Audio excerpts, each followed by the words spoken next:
Hello, welcome to பஞ்சு சமையல். வாங்க இப்போ நம்ம மல்லி பொடி எப்படி அரைக்கிறதுன்னு பார்க்கலாங்க. 1 கிலோ மல்லி நான் எடுத்து வச்சுருக்கேங்க. அதுக்கு தேவையானது என்னென்ன சேர்த்து அரைக்கலான்னு பார்க்கலாங்க. 100 கிராம் மஞ்சள் எடுத்து இந்த மாதிரி வறுத்து எடுத்துக்கோங்க. 100 கிராம் சீரகம் எடுத்து வறுத்துக்கலாங்க. அந்த பச்சை வாசனை போயிட்டு நல்ல ஒரு வறுக்கும்போதே நல்ல ஒரு ஸ்மெல் வருங்க. அப்போம்போது எடுத்துக்கோங்க.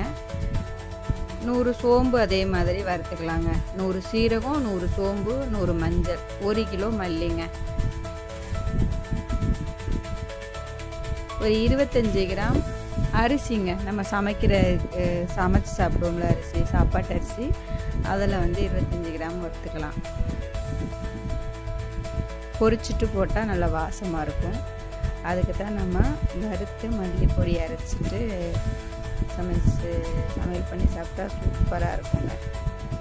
இப்போ நம்ம பொரியரிசி பொரிச்சுக்கலாம்.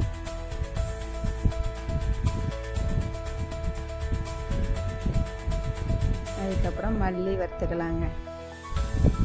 மல்லியை நல்லா கடையில் வாங்கி நல்லா சுத்தம் பண்ணிடுங்க. அதில் ஒரு குச்சியாக இருக்கும், அதெல்லாம் எடுத்து நல்லா சுத்தம் பண்ணிட்டு அதையும் இந்த மாதிரி வறுத்து சேர்த்து எல்லாத்தையும் நல்லா வெயிலில் காய வச்சுக்கலாங்க. வறுத்தோன்னு அரைச்சா ஒரு மாதிரி வெயிலில் காய வச்சு நம்ம அரைச்சோம்னா வண்டு பூச்சியெல்லாம் பிடிக்காதுங்க.